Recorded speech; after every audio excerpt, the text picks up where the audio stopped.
First of all, my name is Bill Meyer. I'm with OneHamtramck organization, and we're one of the sponsors of this rally. We have over 30 or 40 sponsors working with us on this great event. 50 years referring to 50 years since the Detroit Rebellion, and 50 years of the Palestinian Gaza and West Bank occupation. 50 years. Now, there's many parallels between these two events in history. And certainly it's an ongoing thing in Detroit and in America, but we're going to deal specifically with those two issues and show the parallels, and that's why we're here. We have some great speakers for you. We have a 2-hour rally program set up for you. It's jam-packed with speakers and videos, and unfortunately the light on the screen is not too bright, so you're going to have to imagine the video part of it. But we also have two amazing activist women who are going to be our MCs today. Maureen Taylor, who will be here shortly, and Rashida Tlaib. They will both be our hosts and MCs for the afternoon. But first, to begin the rally, we'd like to ask you all to welcome our first guest to begin the event with a recognition of whose land we are on and why we are here and what the history of occupation really means. With us to begin this rally, we have Andrea Pierce from I Don't Know More, Michigan. She's going to come up and explain to you about where we are.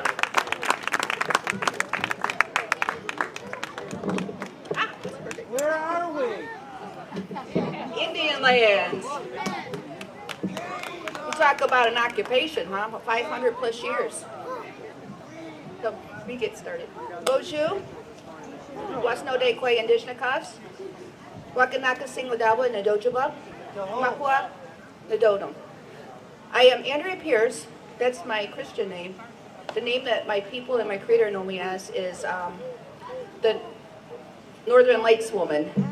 And I'm from Little Traverse Bay Band of Odawa Indians, which is Wakanaka Singodawa, which is up there by Husky and Harbor Springs.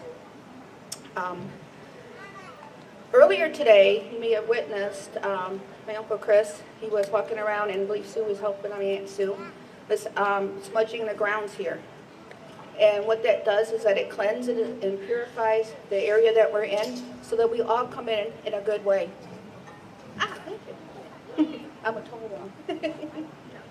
And this will make sure that, it takes out all the negativity and everybody walk into the circle and the area here that we're at.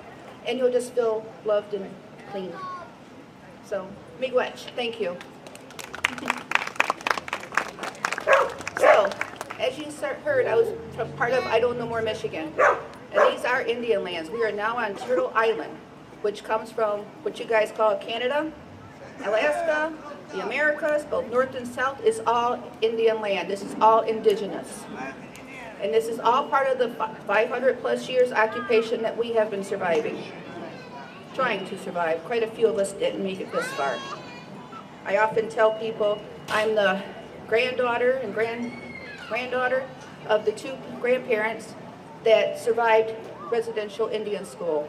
If you don't know about that, you should read about it. They took our children and just tortured them and tried to beat the Indian out of them. They succeeded in a lot of ways. In a lot of ways they didn't.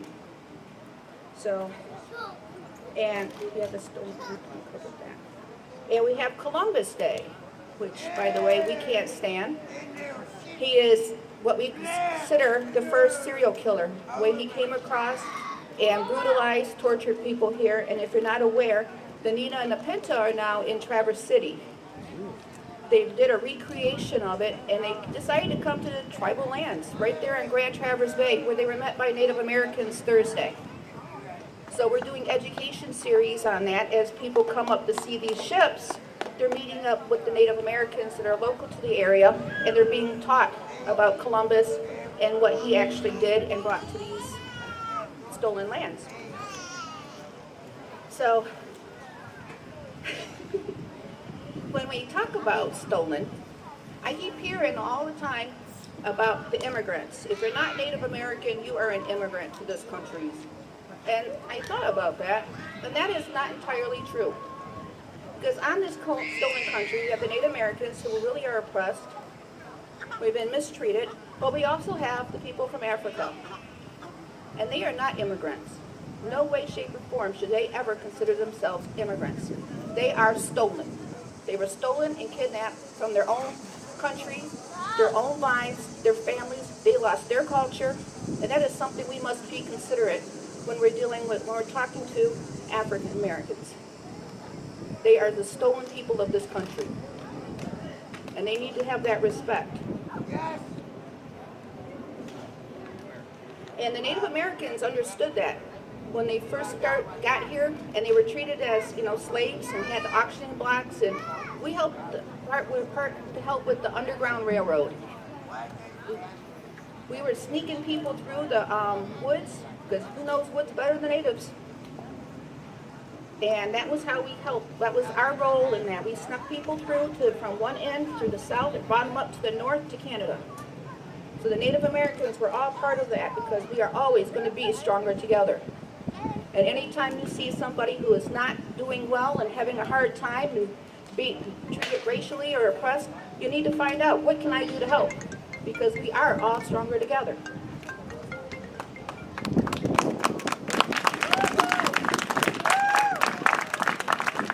And we have to be careful who we get our news from and where we learn what our world happenings, because our news has been lying to us for longer than what's been going on recently.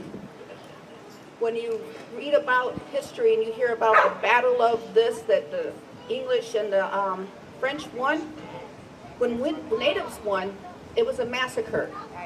We massacred these people, and we got to watch out for these savages and take the land back, because they don't know how to handle it or treat it, or they're not smart enough to do anything.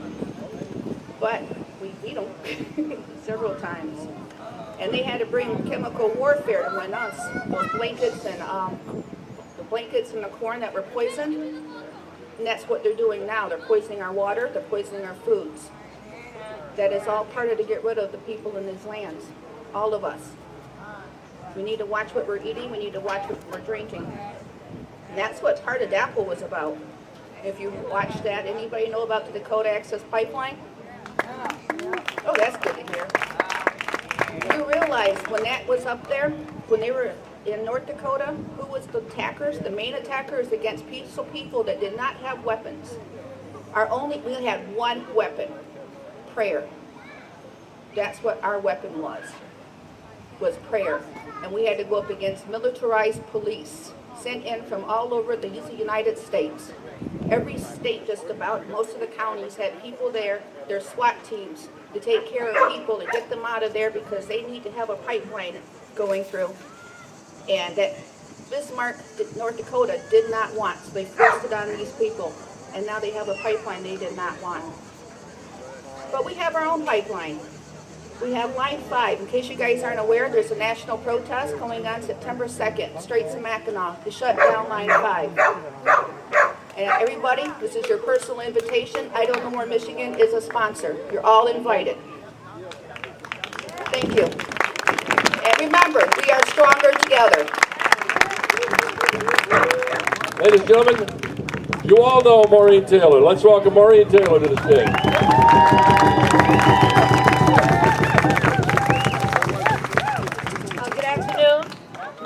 We are all celebrating or remembering or recollecting something that happened in the Detroit area some 50 years ago. And it would have been in July of 1967, where the residents of the city of Detroit just decided that they had had enough. No more police brutality, this poverty is out of control, employment opportunities were growing, but it was just too many problems, and the color of your skin might have a lot to do with how you were treated. So there are some folks that were involved with that. And our first speaker, or at least for me, is a person that was very involved living in and around the city of Detroit. And if I can recall, his mom lived in New York, if I remember that. Please welcome him warmly, Dan Aldridge.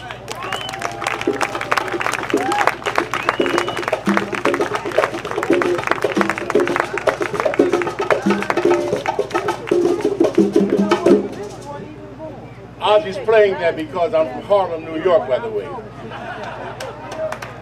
The cultural capital of Black America. I know it's hard to say in Detroit. Let me say, look, I'm glad to be here. This is a wonderful occasion.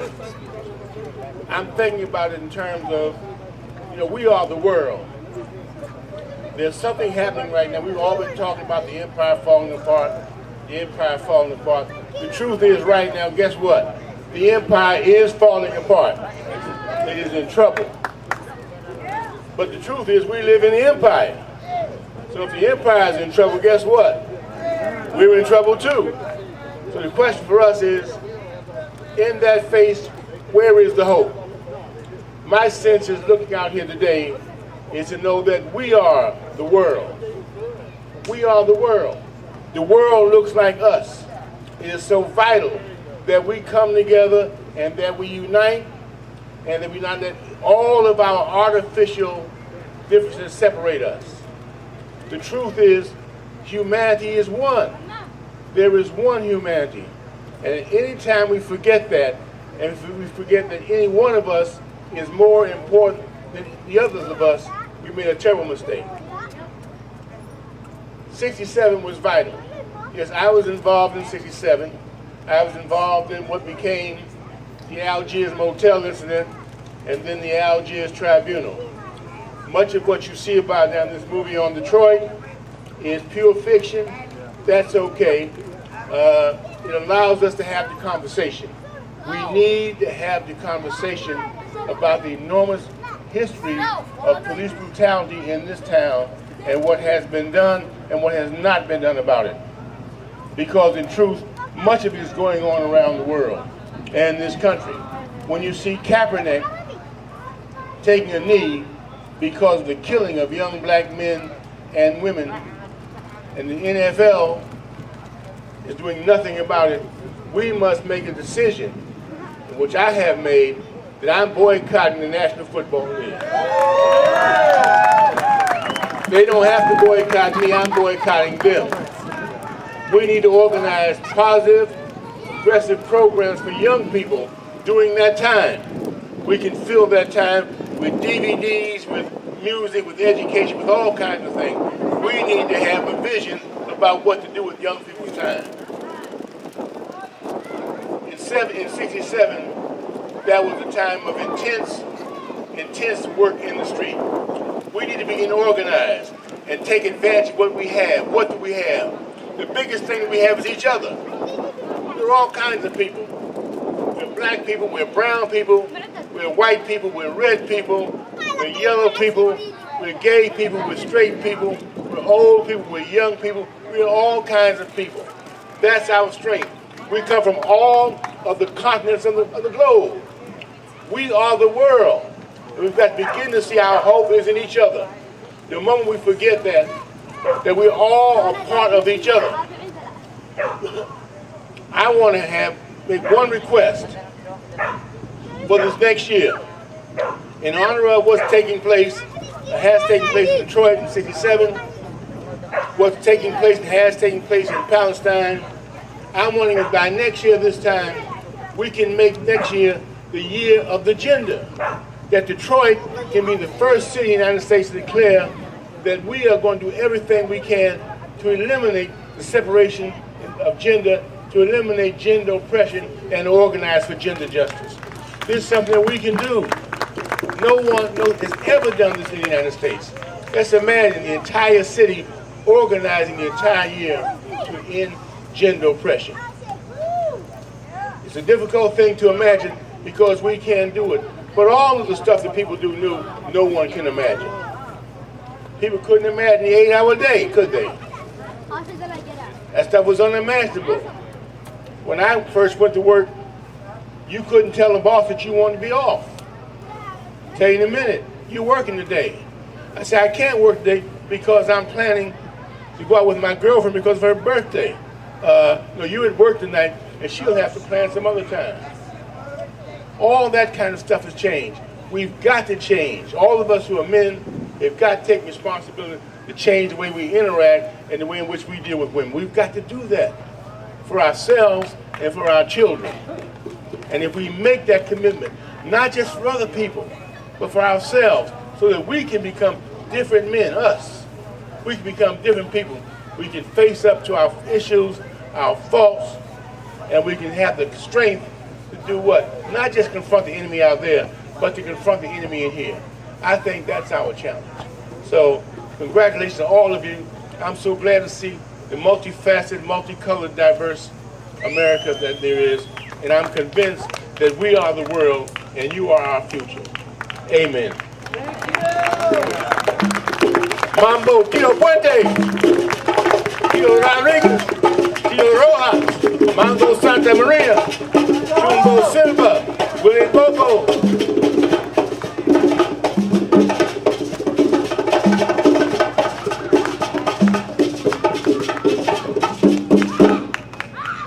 Well, amen. All right. As we move right along, our work, our movement, our passion, our events can't go smoothly unless we intersperse some cultural activities. So what we are going to present to you now is a international poet as far as I'm concerned. Please put your hands together and welcome Mr. Wardell Montgomery.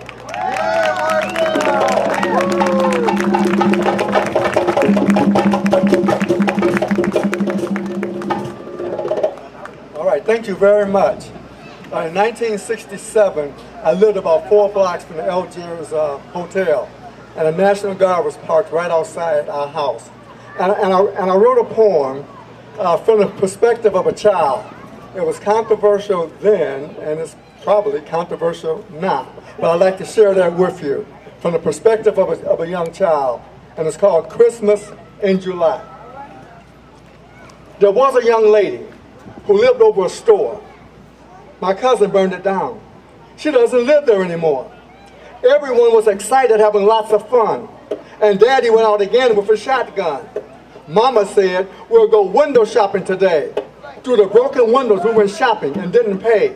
It was better than a grand opening. Everything was free. I got a bike, clothes, and a color TV. It must be Christmas in July. I got presents no one had to buy. One thing remains a mystery to me. It started with a pig that couldn't see. I'm trying to remember something I heard in the past. People who live in stone houses shouldn't throw glass. While we were looting like it was a game, one of our neighbors set our home aflame. Looking at the burning cinders smoldering on the ground, a reporter asked if my house burned up. I said no, it burnt down. Mama's in jail because of her looting. Papa's dead because of the shooting. I think we should have waited until December to buy, instead of looting and shooting and having Christmas in July. Somebody had to suffer, so why shouldn't it be me? Anybody want to trade a daddy for a bike, clothes, and color TV? Thank you.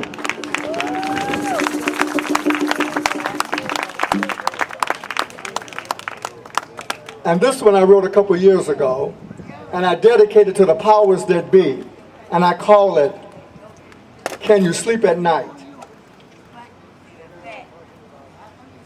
22 veterans commit suicide every day. People are dying in endless drone wars. Income inequality is getting worse. Big tax cuts. Most corporations have not created new jobs. Why should I be depressed when I can't get help? Does it bother you? Do you even think about it? Is this the new normal? Do you think this is right? Please tell me now. Can you sleep at night? Too many young people out of work, out of school, out of drugs, out of their minds.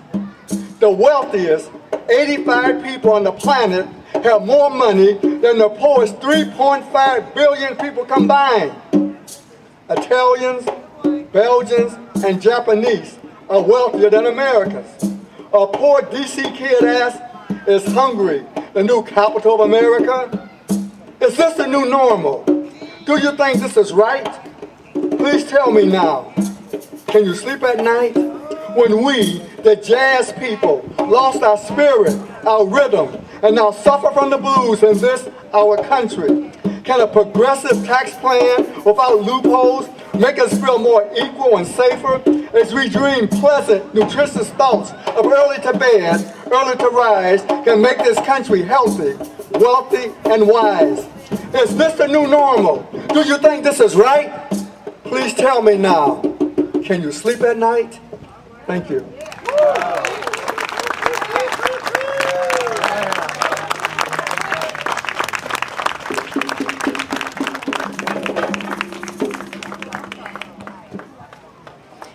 A few years ago, I was sitting in the welfare rights office, minding my own business. And my colleague, my sister, came in, furious. I said, well, what's the matter? She said, the police and the immigration folks are just wreaking havoc down here in Southwest Detroit. People are getting picked up. People are being taken off, and I'm so sick of it, I don't know what to do. So I said, well, you know, do we have a plan? She said, yes, come with me. So I went with her. We went across the street, and that's where the undercover plainclothes police were.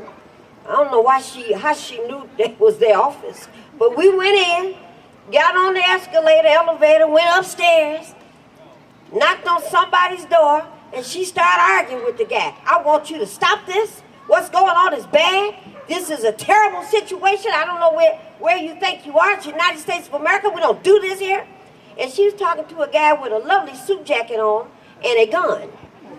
And she continued to demand that things got better. And of course, this guy said, well, if you all are up here to threaten folks, I'm standing with her. No, this is not no threat. This is a promise. You better listen to what she's saying.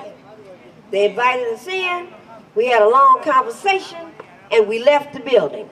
And the message there is this is the last time I'm going any place with Elena before I ask her the details. May I ask you to welcome Miss Elena Herrada.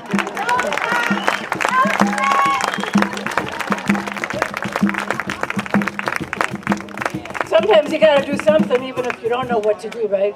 So the Red Squad files where we had worked were in that same building. That's how I knew they were hiding up there.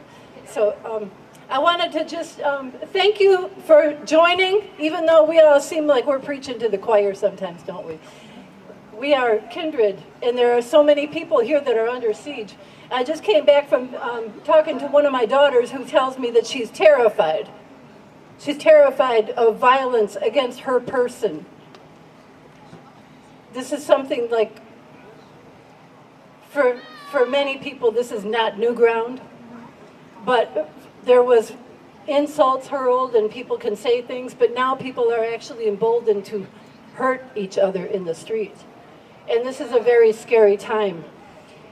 I also learned from her that Trump's administration is now arresting parents for providing the money for their children to come through coyotes.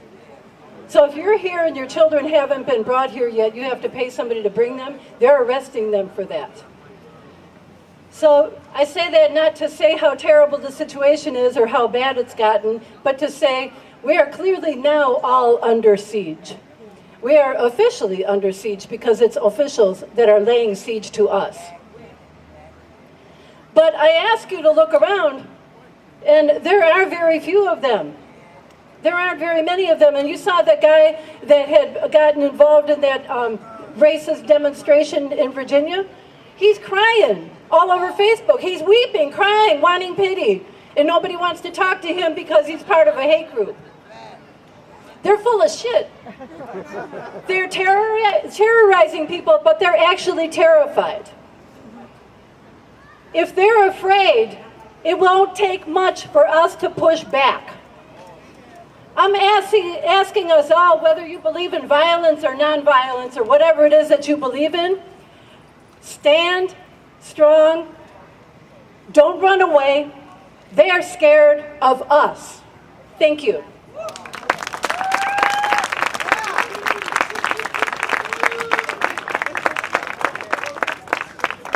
One more time, Elena Herrada.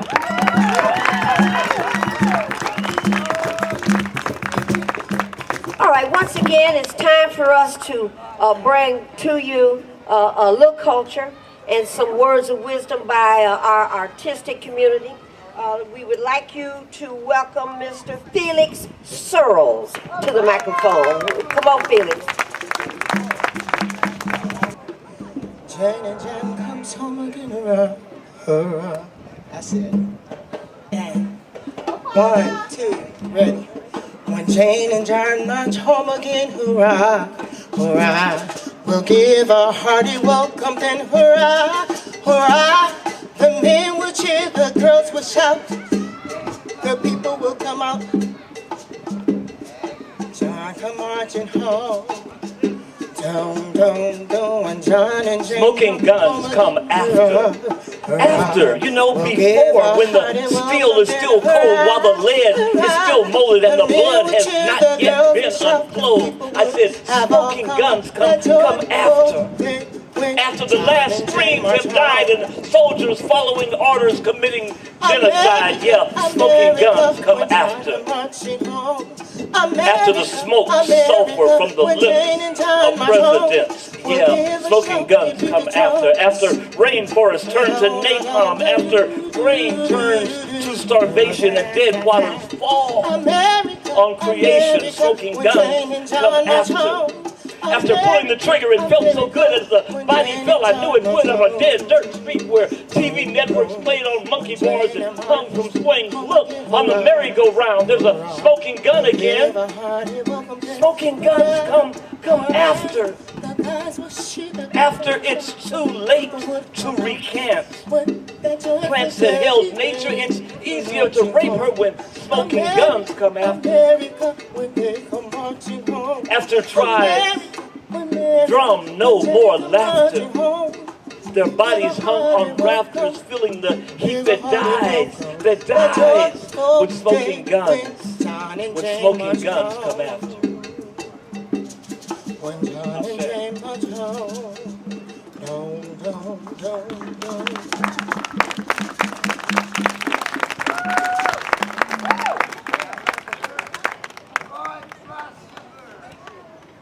This is called, yes ma'am. Don't leave. I forgot, and I just got her name. I thought this young woman was his daughter. This is his wife, Paula. Give her a hand as well. All right. you guys are going to make me do a couple more sit-ups when I get home immediately. Well. Thank you so much for that. Ashe, this is called politics, okay? Come on with me. I love this politician, Little Blue.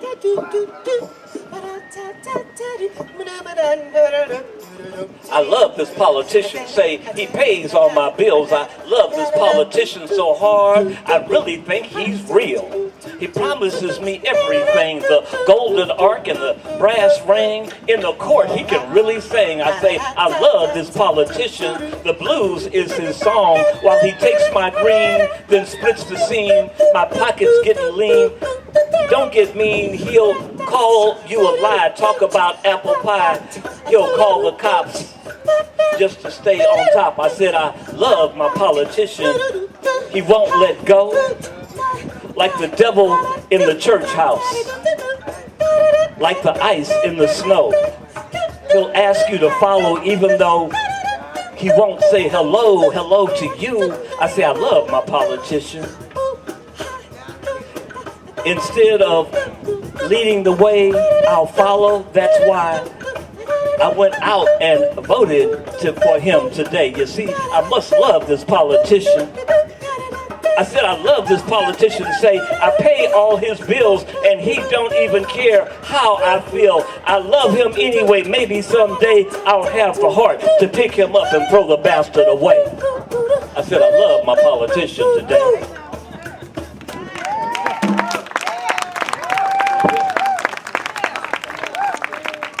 Thank you. It's beautiful to see all y'all out. Love you. Beautiful to see you here, too. One more time, Felix and Paula. All right, a lot of you already know that we've been involved in water shutoffs a long time. And when this battle was starting years and years ago, there weren't a lot of people that stepped up to say, what is this fight about? There are 4,017 churches in Detroit, 4,017. And we've always had fewer than 30 members of the clergy that has stood up and stood out to fight against this battle. One of the early pioneers of this particular fight we're going to bring to the podium, or to the microphone now, the Reverend David Bullock.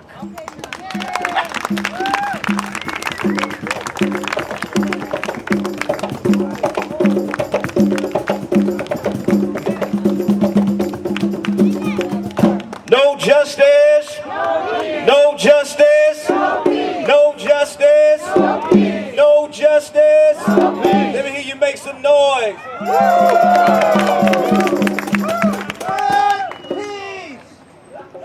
World peace. David Alexander Bullock, Greater St. Matthew Baptist Church, Highland Park, Michigan, Bethany Baptist Church, Detroit, various organizations over the years. I'm just so honored to be here with so many powerful people that I've marched with and organized with and protest with. It's just really, really good to get the family back together and be here today. Let's give Bill Meyer a hand for all his hard work.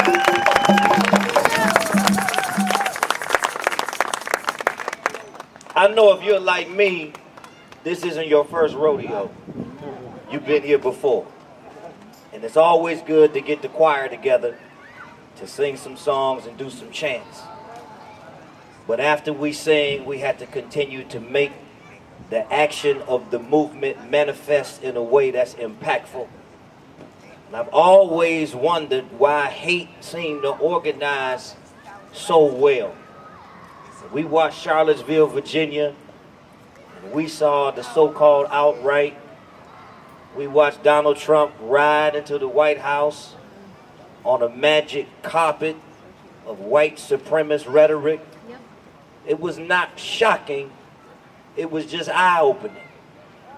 That hate still is a tool that organizes some people. But I'm here today to say my faith in love and peace and justice is not swayed one bit.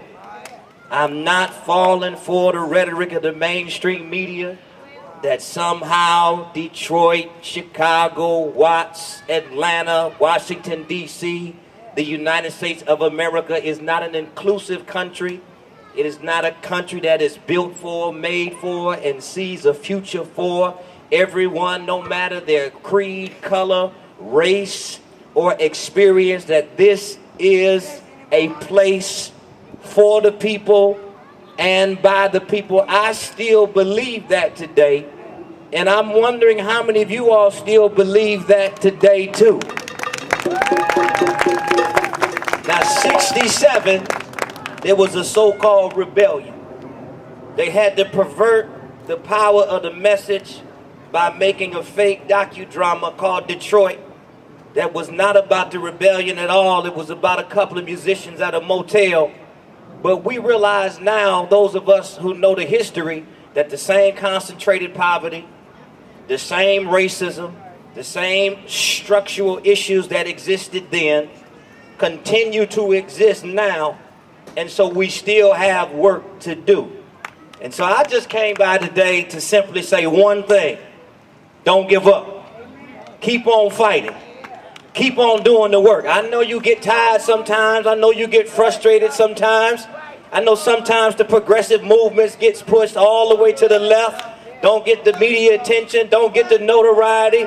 But I'm here to say that we have never lost a battle that we fought. We have never won a battle until we fought. And I believe right now in Hamtramck, Highland Park, Detroit, and in this nation, it is fighting time. Keep on fighting.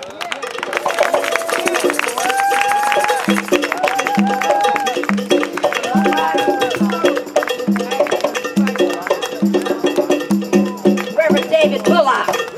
Reverend David Bullock from Highland Park, your next door neighbor. Now we're going to move this program right along. We've got an activist with us that hails from Southwest Detroit, another one. And she's going to have a little bit of a discussion about this treat that we have ready for you. Please welcome Rashida Tlaib. Hi, everyone. It's wonderful to be with all of you guys here to see amazing friends like Azzy Rivera. And, you know, I became an activist under the kind of leadership or just in awe of George Khoury, which I'm going to call out. When I was a young little girl and working on Palestinian rights issues, he looks exactly the same except everything's white now. But yeah, he's always been such an inspiration, and I truly love the fact that he's continuing to be very active. So I'm Palestinian American. A lot of people know me as a former state representative for Southwest Detroit, but I'm mostly, yes, Ozzy.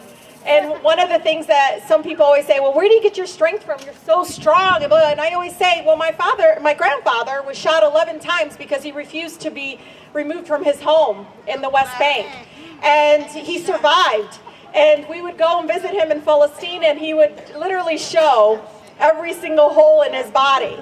And I would tell people this, and then others that were not supportive of Palestinian rights would say to me, oh, she's lying, how can she prove it? And I was like, do you want me to have him send pictures? I mean, I don't know what, to say, but to be constantly questioned of what happened to the Palestinian people over and over again over generations is exhausting and it's tiring. And I know many of us, especially people from the Native American community, Latino community, Black community, all understand what that feels like to continue trying to tell people our history and where we all came from.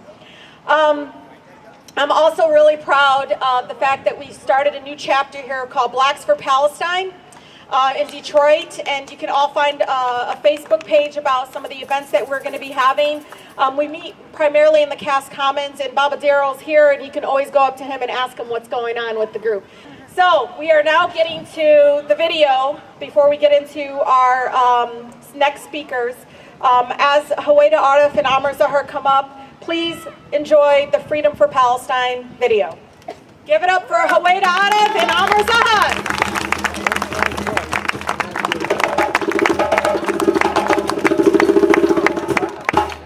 Hello, good afternoon. Thank you all for being here. Welcome. Thank you. We're here commemorating the 50th anniversary of the 1967 rebellion and the 50th anniversary not of the occupation of Palestine, just the taking of more land.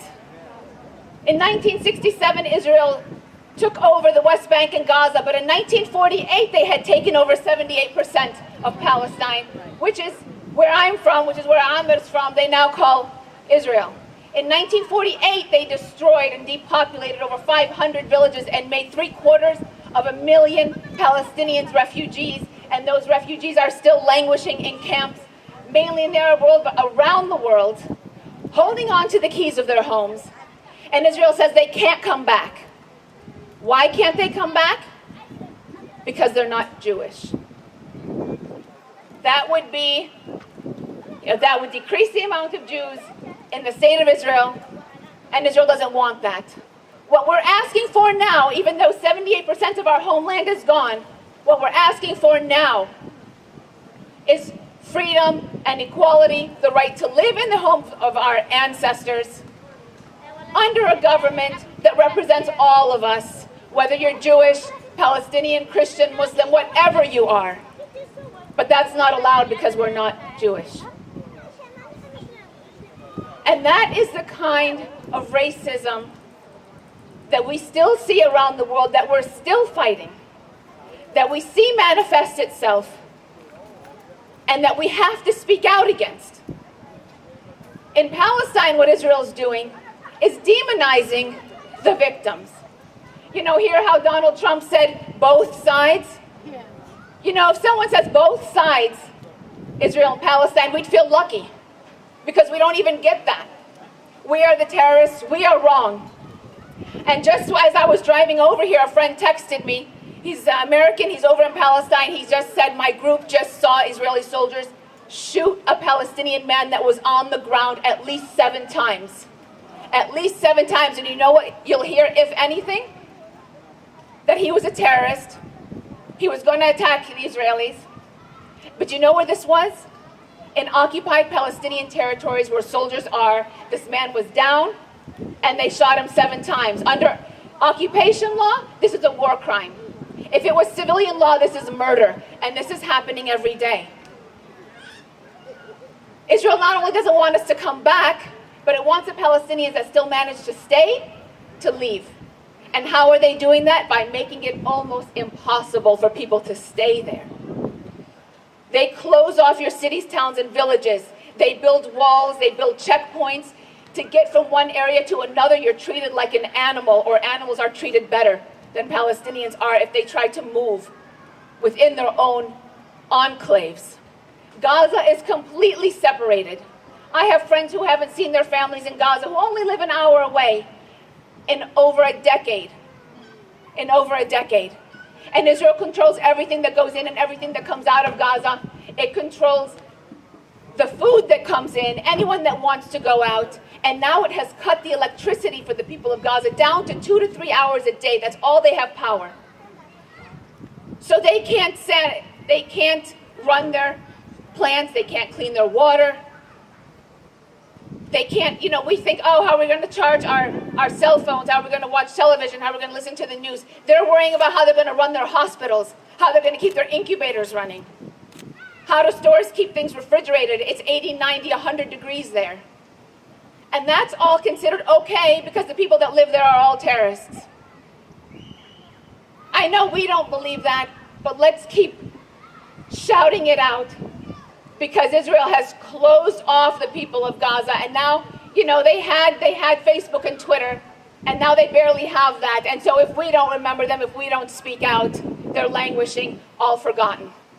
So I want to thank you for being here on a beautiful Saturday afternoon, and turn it over to my much more eloquent, much more talented friend, longtime friend, Amer Zahr. All right, good afternoon. Good afternoon, I said. Huwaida and I are very happy to be here. We're honored to be here. We've been doing Palestine stuff together for a long time. And, before she got up here, she said, I don't know what I want to say. I'm not sure if I'm going to be able to get anything out. But as you saw, it's pretty natural to us Palestinians. We've been being trained on this kind of stuff since we were children. And I want to tell you something about the Palestinian people. Who here has been to Palestine before? Anybody been to Palestine before? I'm a comedian, so I go to Palestine. I never say that I visit Palestine. I always say that I return to Palestine because I'm Palestinian. And I was there a couple years ago, and I did a show in Ramallah. And I wanted to go do a show in Gaza, but I couldn't because nobody can get into Gaza. So we set up something where I would do a show in Ramallah, and we would Skype it to about 30 kids in Gaza, all 20-something kids. They all spoke English. They all been to America before. And so after I got done the show, somebody started asking me questions. So this young lady asked me a question, and she said, you live in America? I said, yes. She said, where do you live? I said, Detroit. And she said, oh.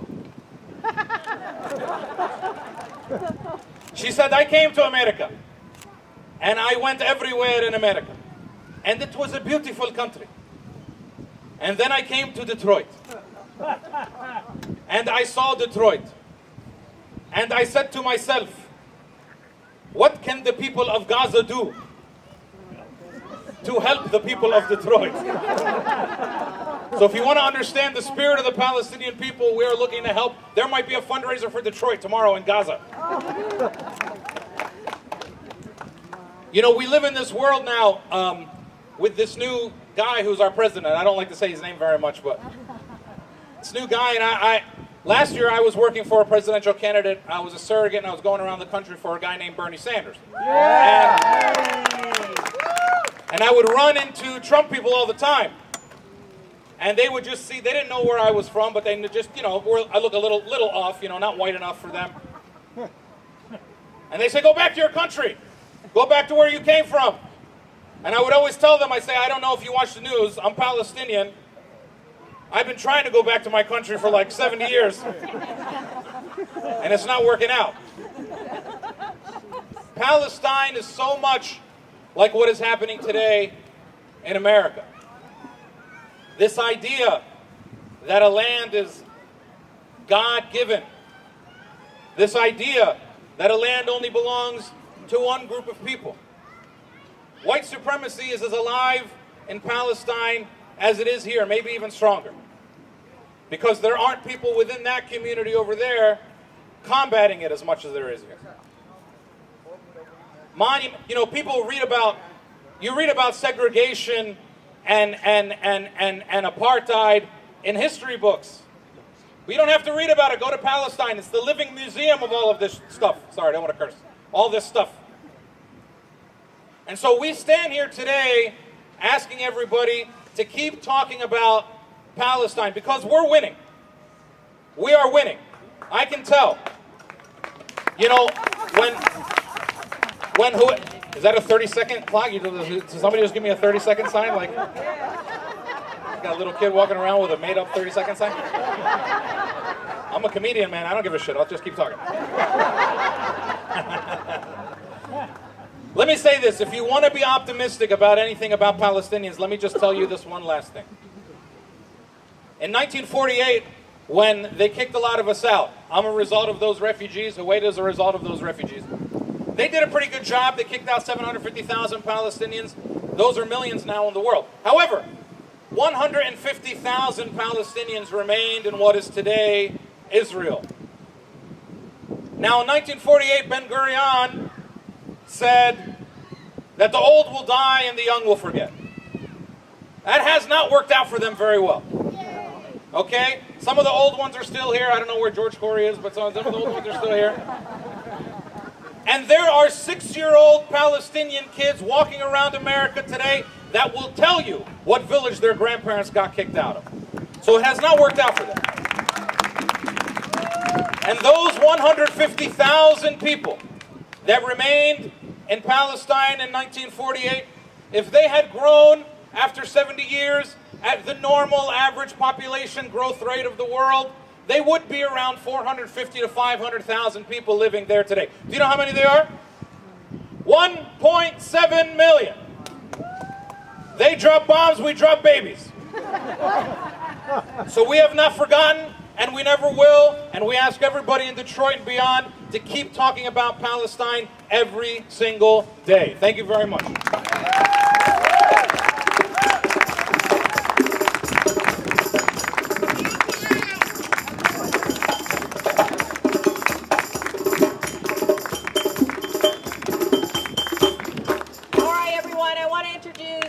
Special guest, Muhammad, who is from MPAC, the Muslim Political Action Committee.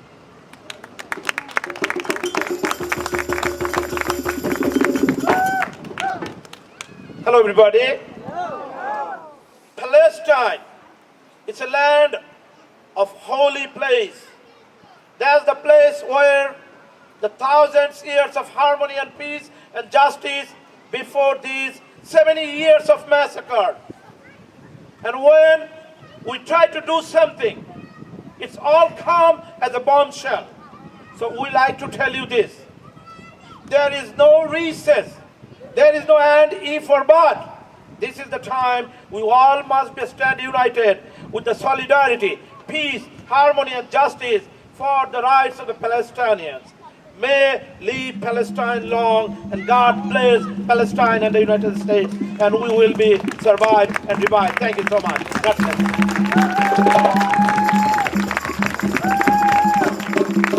Our next speaker, a lot of us know Barbara Harvey, who's an attorney, and she's with the National Lawyers Guild, a member of the National Lawyers Guild, and very active member of Jewish Voices for Peace.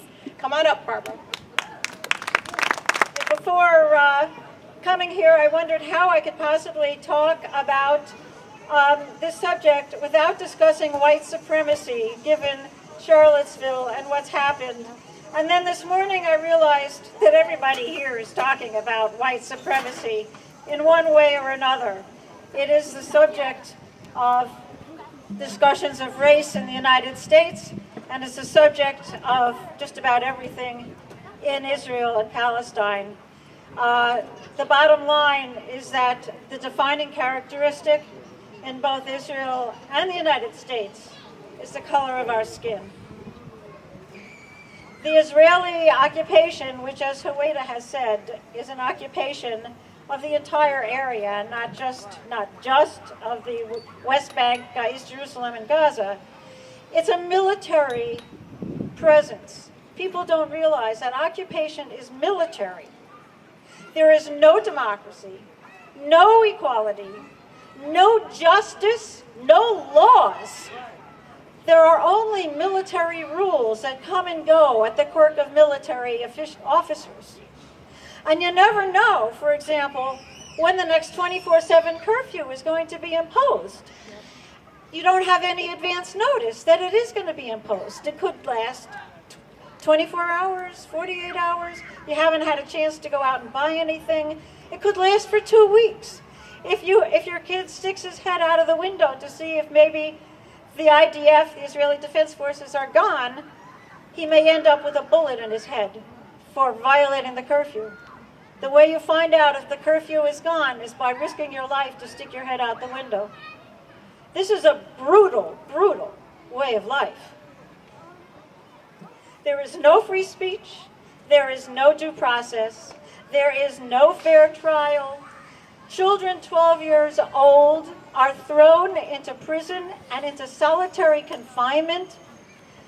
When their parents come to visit, they can't even touch their children. The children can't even touch their parents. They're separated by a glass wall. Activists like Rasmea Oda are brutally tortured, in her case sexually tortured, in fact sexually tortured in the forced presence of her own father, until they sign confessions. And the confessions are typically in Hebrew, so unless they know Hebrew, they don't know what they're signing.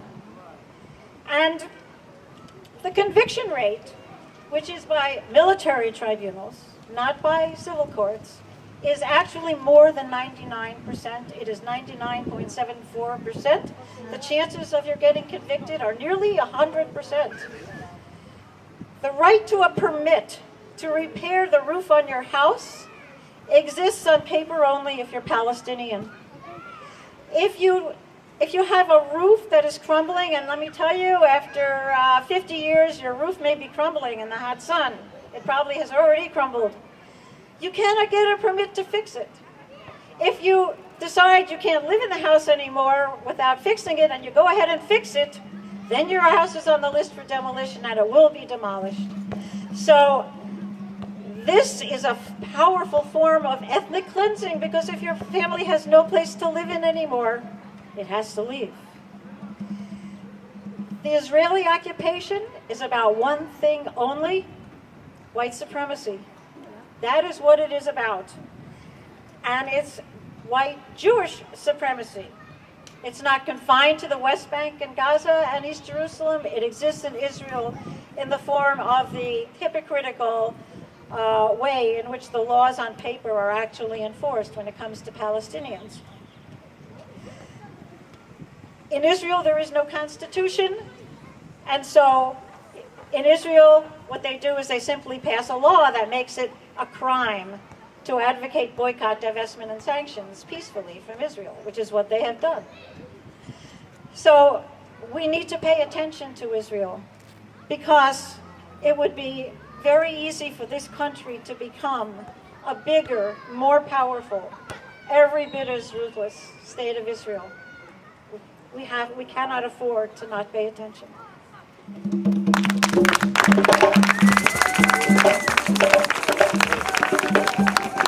Come on, give it up for Barbara. She was fantastic. Very passionate. So I have the pleasure, and I can't wait to make fun of Ahmed. Huwaida and Amer Zahr are going to teach all of us. An audience is, please, yes, you all can participate. He's going to teach you all how to do the Debka. All right, we need everybody to get up. Get up. We're going to create a line. Okay, get up, I'm not joking. 1, 2, 3, 4, 5, 6. 1, 2, 3, 4, 5, 6. Go. 1, 2, 3, 4, 5, 6. Left, right, and kick. Left, right, and kick. Left, right, and kick. Left, right, and kick. 1, 2, 3, 4, 5, 6. 1, 2, 3, 4. Good, right in the whip. 1, 2, 3, 4. With the left, and kick. Left, and kick. Left, and kick. Left, and kick. Left, and kick. Left. Louder with the music. And kick. Left, and kick. Left, hands up, left. 1, 2, 3, 4, 5, 6. 1, 2, 3, 4, 5, 6. We're going to move to the second and the last half of this program now. And we have a few speakers that are going to be coming to the podium. And before we do that, I wanted to comment on something I heard in the first half. And that is, I heard a young man that said he knew someone that went all over the United States of America. And everywhere he went, everything was wonderful. Then he came to Detroit and he said, oh my goodness. And then he went back to his own homeland and suggested or was told that people are raising money, fundraisers going on for Detroit. I want to help that young man by first of all saying, we don't like those kind of jokes about Detroiters. That's the first thing. The second thing I'm going to say, once everybody gets out of this space, don't forget, everybody that was able to learn how to do this Palestinian dance, these are the best dancers that came to Detroit right here. All right? So we don't want to trade stories about how bad people are living elsewhere. Because like the man said, some came on the top of the boat, some came under the bottom of the boat, but we all in the same ship now. And I said ship. I could have said another word, but you know, we all in the same ship now. All right. This fight is about unity. This fight is about how we can manage to do things together. All right? From the oldest to the youngest, from the largest to the thinnest, and everybody in between. So no Detroit jokes. No Palestinian jokes. No Israeli jokes. No Native American jokes. No women jokes. Unless you want me to start. All right. Abayome is going to share with us a few comments, some historical knowledges and whatnot about the aftermath of the rebellion and certainly the resistance. Please welcome Abayome Azikiwe. Thank you so much, Sister Maureen. And Welcome. Thank you. I just wanted to make 3 points in the brief time I have to speak. 50 years ago, of course, we had both the so-called Six-Day War, where the state of Israel doubled its size within a matter of 5 days by occupying the entire Sinai in Egypt, all the way up to the Suez Canal. They also moved into the Golan Heights, as well as the West Bank, which was under the authority of Jordan at the time. And then, of course, thousands upon thousands of people died in that war, killed by the Israeli Defense Forces and the Israeli Air Forces. And of course, these historical developments have shaped the Middle East and North Africa over the last 5 decades. The struggle continues. In July of 1967, there were urban rebellions taking place across the United States. In Newark, on July 12th, rebellion erupted. And in Detroit on July 23rd, the largest rebellion, urban rebellion in the history of the United States since the Civil War took place right here in the city of Detroit. Two leaders from the Student Nonviolent Coordinating Committee, SNCC at the time, who had worked in the South, Stokely Carmichael, who was chair in 66 and 67, and H. Rap Brown, who is now Jamil Abdullah Alamin, in 67 and 68, supported the Palestinians, the Egyptians, the Syrians, the Jordanians against the Zionist state of Israel during 1967. Of course, this was very important due to the fact that there was tremendous pressure on the civil rights leadership in the United States to not only support the war in Vietnam against the Vietnamese people who were struggling for unity and national liberation, but also to support the Zionist occupation forces in Palestine, in the Golan Heights, in Sinai, as well as in Jordan. The third point I want to make is that the struggle continues today. We saw what happened a week ago in Charlottesville, Virginia, where the Unite the Right rally brought together racists and neo-fascists from across the United States in defense of the Confederate symbols that still exist all across the South and some areas in the North as well. Thousands of people showed up in opposition to the racists and the neo-fascists and shut down their rally. And in retaliation, one of their numbers plowed a vehicle into a crowd of anti-racist forces, killing Heather Heyer and injuring critically 5 other people and seriously 4 other people. 20 people altogether were casualties as a result of that. In Durham, on Tuesday, Workers' World Party youth cadres climbed on top of a monument in honor of the Confederate soldier, wrapped a rope around the neck of the statue, and pulled it down in destruction. These young people, 8 of them, have been arrested in Durham, North Carolina. They're out now on $10,000 bond. We need to support them. We need to defend them. How can the state of North Carolina defend this racist Confederate legacy? All those statues should be taken down. One last thing. The Moratorium Now Coalition, we're working very hard to stop the property tax foreclosures that are coming up. The auctions are coming up on September the 5th. We're calling for an action down at the Wayne County Treasurer's Office on the 5th. We have flyers at our table. You can pick them up. Also, in late October, the World Conference of Mayors is going to be meeting here in the city of Detroit, ostensibly to champion the comeback of the city of Detroit. But we got something to say about that, and we're going to do a counter mobilization against Mike Dugan and his banker backers who are promoting this false notion of a comeback in Detroit, a comeback without the masses of the people. So please get involved. The struggle continues from 1967 to 2017. Thank you so much. One more time, Azikiwe, let's give it up for a wonderful speaker. He didn't get a chance to go into a whole lot of detail, but Obayame's been involved in fighting for social justice for a long time.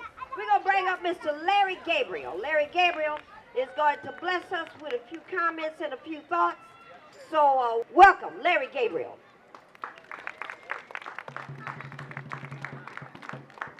Hello. Go, Larry. A lot of people know me as a journalist, and a lot of people know me as a poet. I'm going to try and bring you a little song I wrote today. And it's called The New Jim Crow.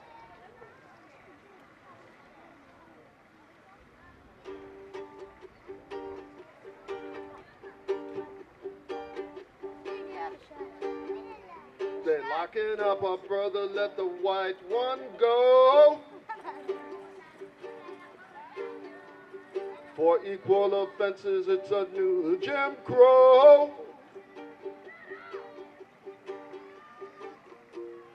Oh, oh, oh, oh, oh, oh. It's a new Jim Crow.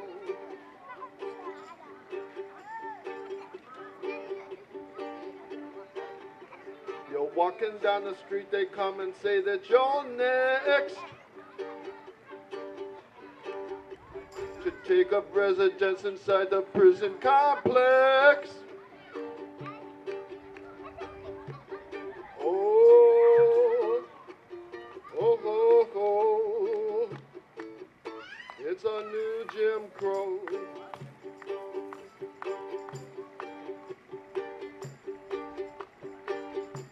You know they need a permanent underclass for keeping up the profits and for kicking your ass. Oh, oh, oh, oh, it's a new Jim Crow.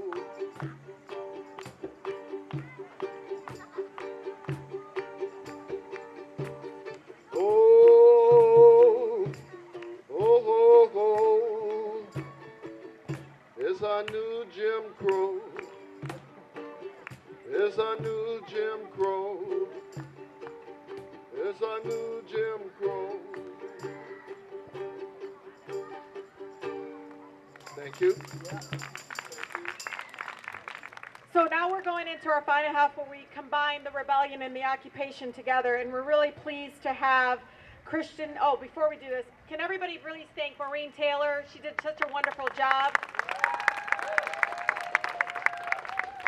So Kristian Davis Bailey is here. I know him because he reached out and he helped start the Blacks for Palestine in Detroit. Woo!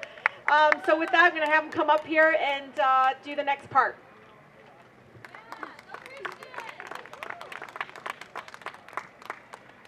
All power to the people. Power to the people. Power to the people. Power to the people. Power to the people. Power to the people. All right. Hi, everybody.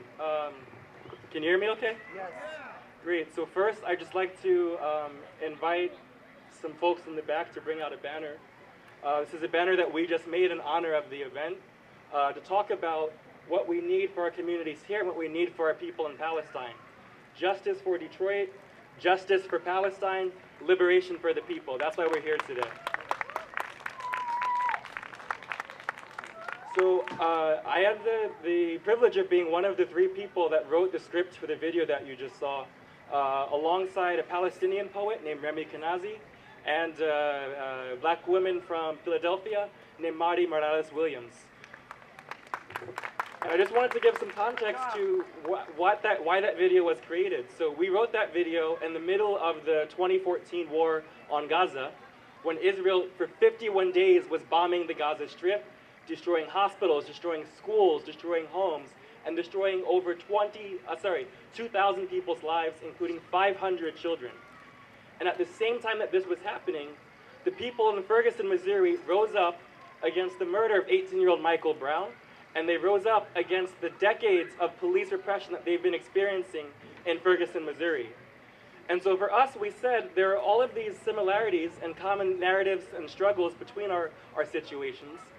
And we also understood that the United States and Israel each operate against our livelihood and against our ability just to live as people and to live in freedom and dignity.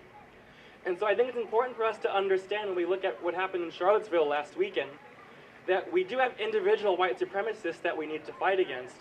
But at the same time, the United States and Israel are each states that are rooted in white supremacy, that are rooted in displacement of indigenous people, that are rooted in the oppression of minorities. These are the states that we have to target, and these are what we have to fight in order to liberate ourselves.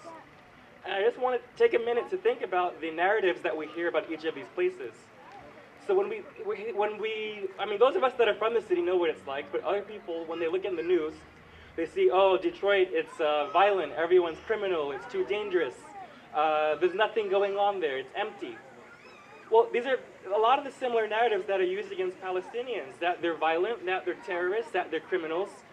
And initially, when their land was stolen from them by Israel, the narrative was, this land is empty, there's nobody that lives there. That's similar to the narratives that are being used against us here in Detroit.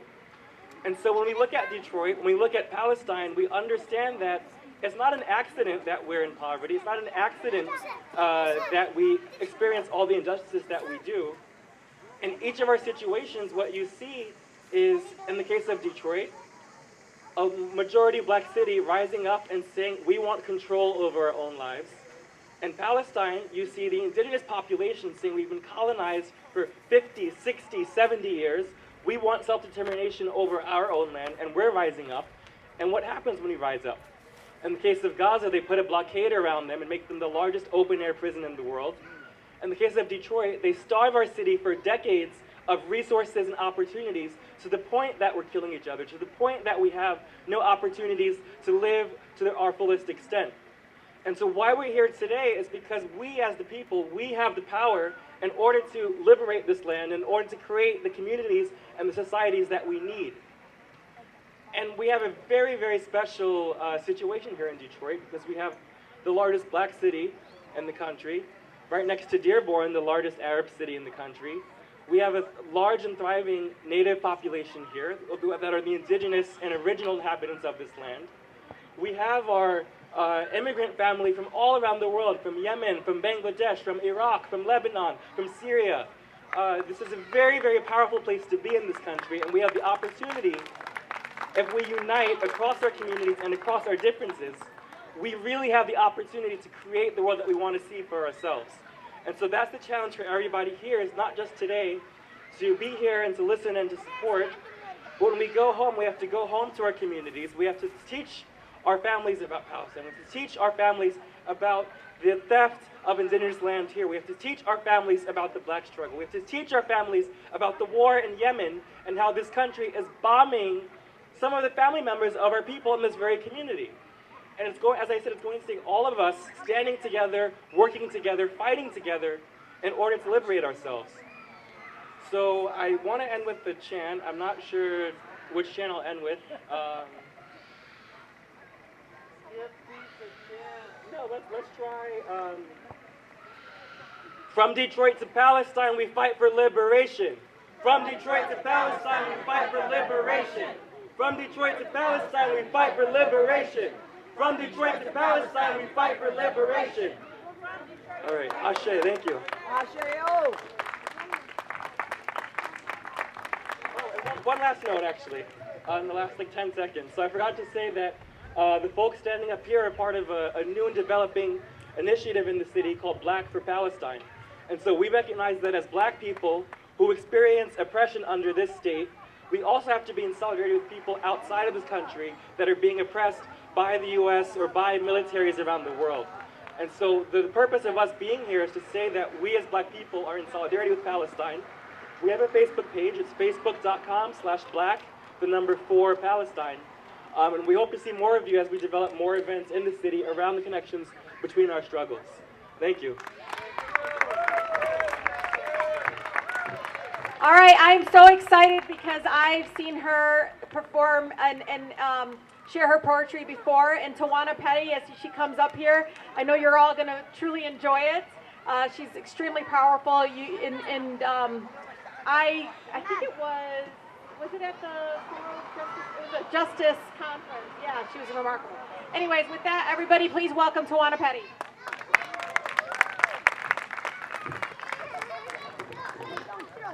Peace, everybody. You could do better than that. Peace, everybody.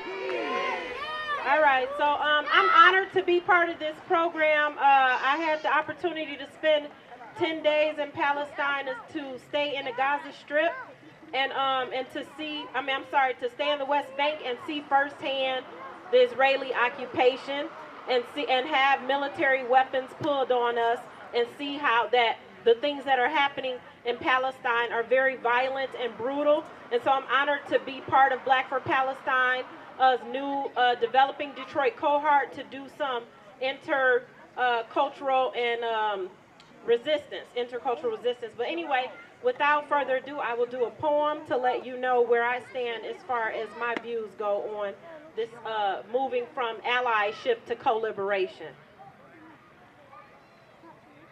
They try and erase us, rename us, displace us, but we ain't faceless. Our bodies are here, black, brown, beautiful. We shed tears from the sweat of our ancestors, bask in the glory of their resistance. The blood in our veins is of legends, doctors, poets, musicians. We will not be nameless. They cannot shame us with their propaganda, demand our silence through their genocide. We will not hide behind their checkpoints, their torture and brutality. We are Detroit and Palestine, the meccas of possibility. We will not go quietly into the night. We carry the fury of Handala and the fervor of Malcolm. We are warriors and fighters, rebellions and intifadas. They call us terrorists when we resist them, but we're persistent. Generations of resilience. We wage love in a world out to get us productive despite their insistence. Palestine and Detroit, the homelands we won't let die, no matter how much they try us. Thank you.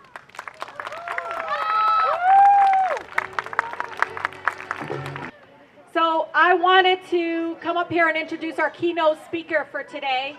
I've just started following him on social media and watching some of the work that he's done for Rasmiya Hoda, who I've known since I was a young organizer at 19 years old. And I knew her from like South Chicago when I went and visited friends and family. But Bassem, is it Bassem or Bassem? Bassem, because I have an uncle named Bassem. Bassem Kawar is a community organizer from Chicago. He currently is the advocacy specialist for the Campaign to Take on Hate, many of you are aware of, which is a project of NAC. Bassem graduated from DePaul University, where he was a student organizer. He also began his career with the Illinois Coalition for Immigrant and Refugee Rights, which I love them, as well as the Arab American Action Network. Recently, he has worked for Jesus Garcia's historic Chicago Memorial election, which I heard was very close, and later moved to Detroit to organize for American Federation of Teachers. Did not know that. That's awesome. He is also with Justice for Rasmiya legal team, is it? Or the Defense Committee, Justice for Rasmiya Defense Committee. So with that, please welcome him to our event.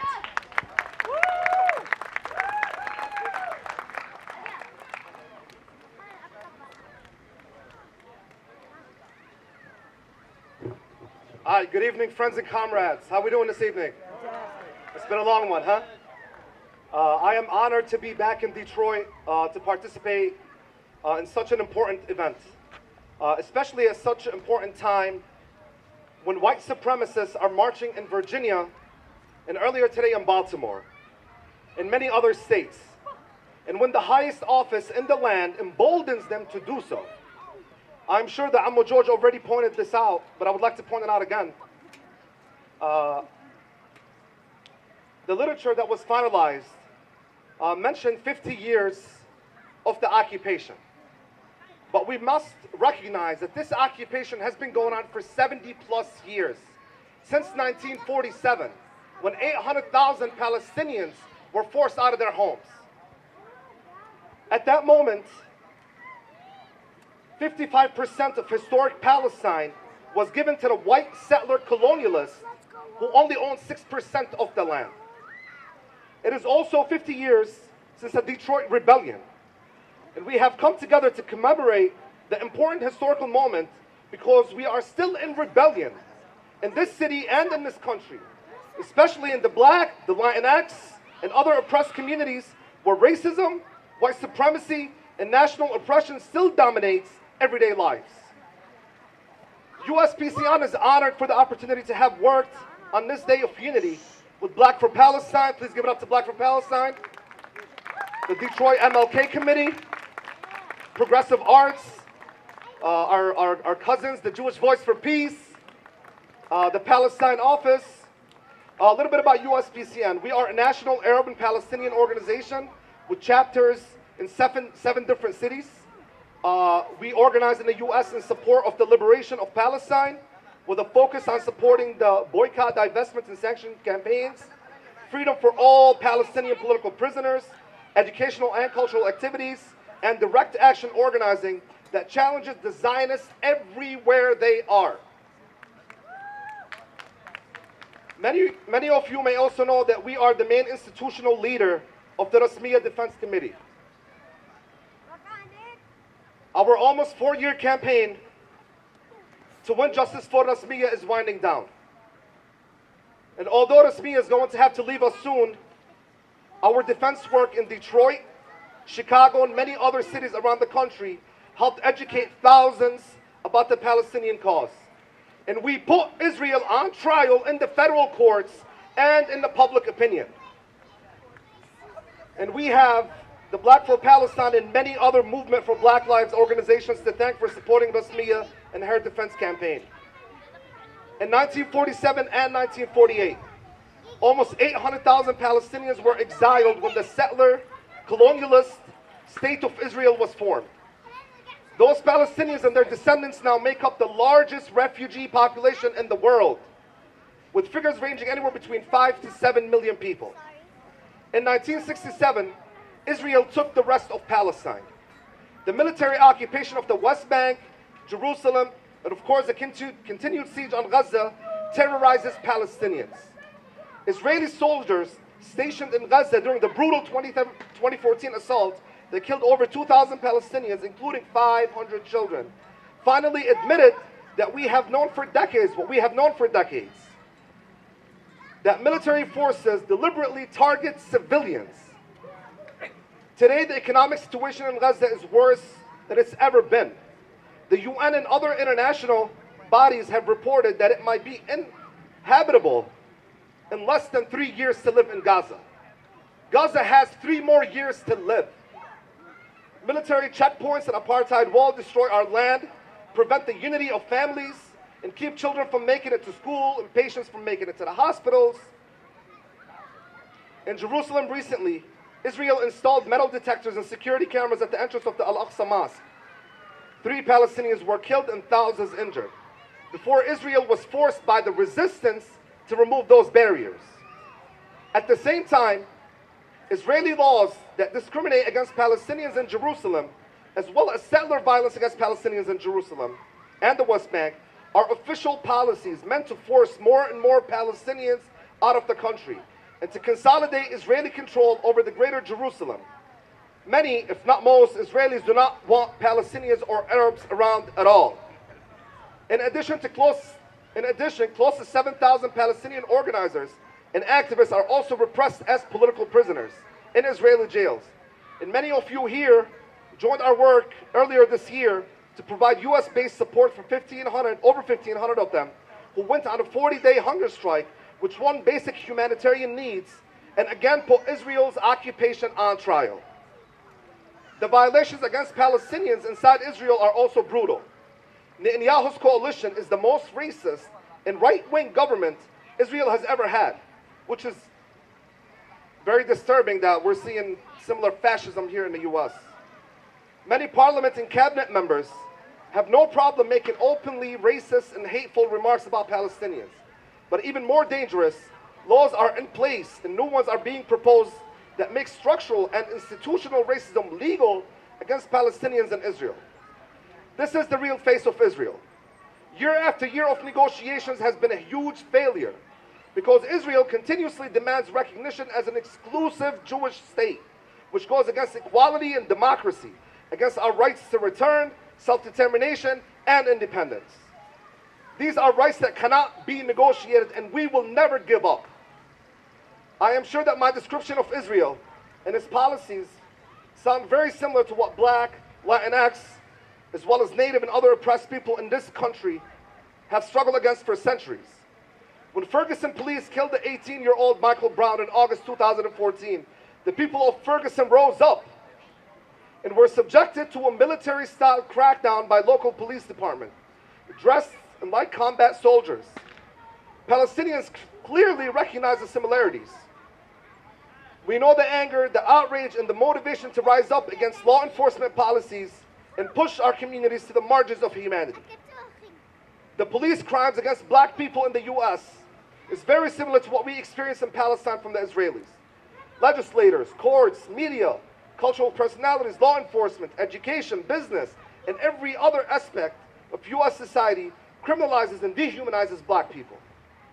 This reflects the extreme hate that some in this country have for Black and other people of color. But the hate is not just from individuals.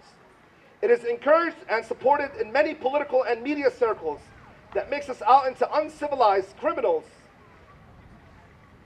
And this is why Trump and Sessions, goodbye to Sessions, and this entire administration is directly responsible for the racist and white supremacist attacks against us. We also hear of and see every day the institutionalized police violence that kills beautiful young souls, like Mike Brown, Tamir Rice, Eric Garner, Rakia Boyd, Laquan McDonald, Freddie Gray, and so many other beautiful black souls. This is why we at USPCN work very closely with the Chicago Alliance Against Racist and Political Repression to fight and win a civilian police accountability council that would give real community control over the racist Chicago police that have devastated our communities, mainly the black community and communities of color, for decades.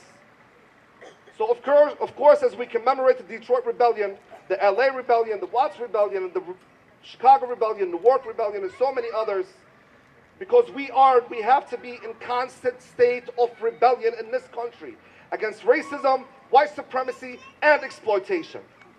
And of course, progressives in my community know this history, because we have always studied the U.S. Black liberation movement. But there's a difference between understanding and analyzing a movement intellectually. And experiencing it firsthand, like we at USPCN have in the past few years, watching organizations that are here today and others across the U.S. mobilize tens of thousands against police crimes and for black liberation. We believe that we are part of this movement against police violence and against the poisoning of Flint's water, and its support of democracy and equality, because people like Ammo George, where is Ammo George? Ammo George back and his contemporaries have for decades been building unity and solidarity within our communities. We talk about joint struggle and our responsibility to support social justice and liberation of the oppressed in this country, the same way that we must support the liberation for Palestinians and all in the Arab world. Okay, let me skip around because I know I got 30 more seconds. I could go for hours. Okay.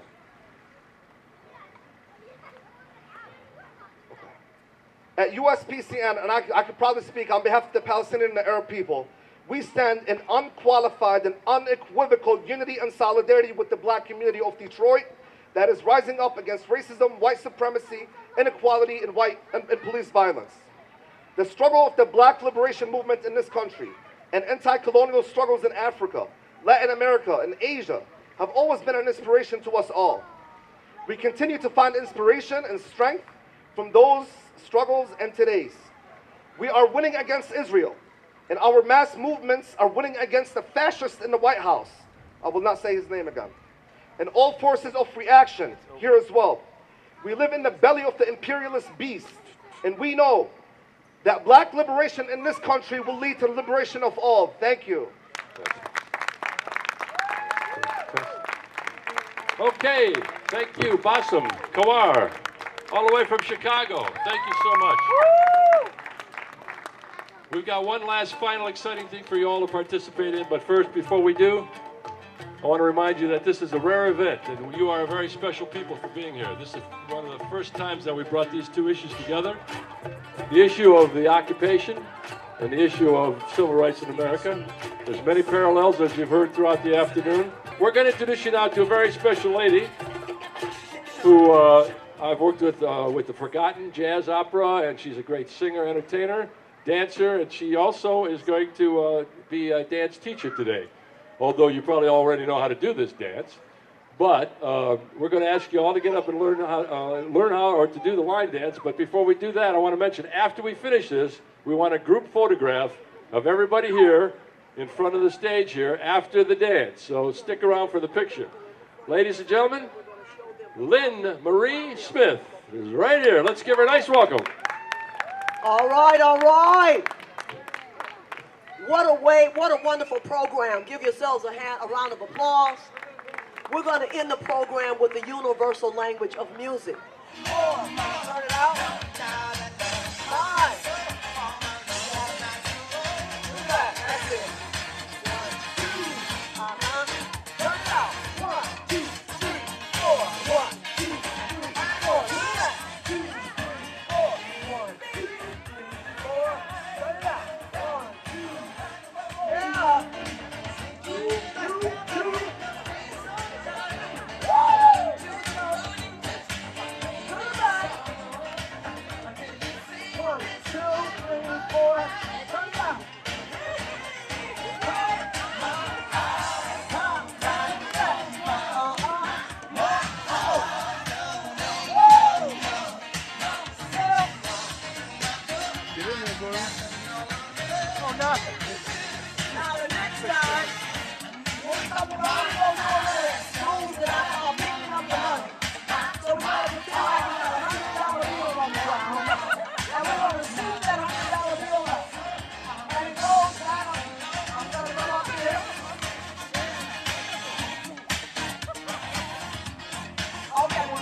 yo.